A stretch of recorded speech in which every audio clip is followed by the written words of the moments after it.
الرحمن الرحیم۔ السلام علیکم دوستو۔ نصیحت۔ پہاڑ میں ایک بزرگ اپنے نوجوان پوتے کے ساتھ رہتا تھا۔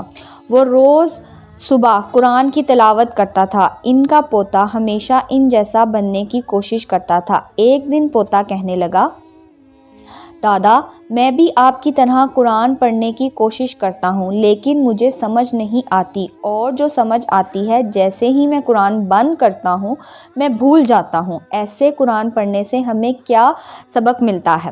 مجھے کوئی فائدہ نہیں ہو رہا۔ دادا نے خاموشی سے کوئلے والی ٹوکری میں سے ایک کوئلہ نکال کر انگیٹھی میں ڈالا اور جواب میں ٹوکری پوتے کو دے کر کہا، جا پہاڑ کے نیچے ندی سے مجھے پانی کی ایک ٹوکری بھر کر لا دے۔ لڑکے نے دادا کی بات پر عمل کیا، لیکن گھر واپس پہنچنے تک تمام پانی ٹوکری میں سے بہہ گیا۔ دادا مسکرایا اور کہا، تم اس دفعہ اور زیادہ تیز قدم اٹھانا اور جلدی کرنا، اور اس کو واپس بھیج دیا۔ اگلی بار لڑکا بہت تیز بھاگا، لیکن گھر پہنچنے تک ٹوکری پھر خالی تھی۔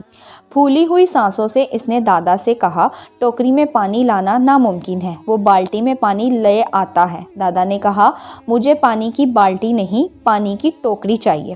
تم ٹھیک سے کوشش نہیں کر رہے۔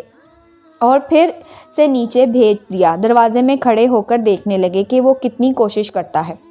لڑکے کو پتا تھا کہ یہ ناممکن ہے، لیکن دادا کو دکھانے کے لیے اس نے ٹوکری پانی سے بھری اور تیزی سے واپس لوٹا۔ واپس پہنچنے تک ٹوکری میں سے پانی بہہ چکا تھا اور وہ خالی ہو چکی تھی۔ لڑکے نے کہا، دیکھیں دادا، یہ بے سود ہے۔ دادا نے کہا، ٹوکری کی طرف دیکھو۔ لڑکے نے ٹوکری کی طرف دیکھا اور اسے پہلی بار احساس ہوا کہ ٹوکری پہلے سے مختلف تھی۔ اب وہ پرانی اور گندی ٹوکری کی جگہ اندر اور باہر سے صاف ستھری ہو چکی تھی۔ دادا نے کہا، بیٹا، جب ہم قرآن پڑھتے ہیں، چاہے ہم اس کا ایک لفظ بھی سمجھ نہ پا رہے ہوں یا یاد نہ کر پا رہے ہوں، پھر بھی اس کی تلاوت ہمیں اندر اور باہر سے ایسے ہی پاک صاف کر دیتی ہے۔ اسی طرح اللہ تعالیٰ ہماری زندگی بدل دیتے ہیں۔ بہرحال دوستو، خالی تلاوت کرنا بھی ثواب کا کام ہے۔ ہر لفظ کے بدلے 10 نیکیاں ہیں، اور ترجمہ بھی ساتھ پڑھنا خالی تلاوت سے زیادہ افضل ہے، اور تفصیل کے ساتھ پڑھنا سب سے زیادہ افضل ہے۔ بحث ذہن بنائے کہ کم سے کم زندگی میں ایک دفعہ تو قرآن کریم کو تفصیل کے ساتھ پڑھنا ہی لینا چاہیے۔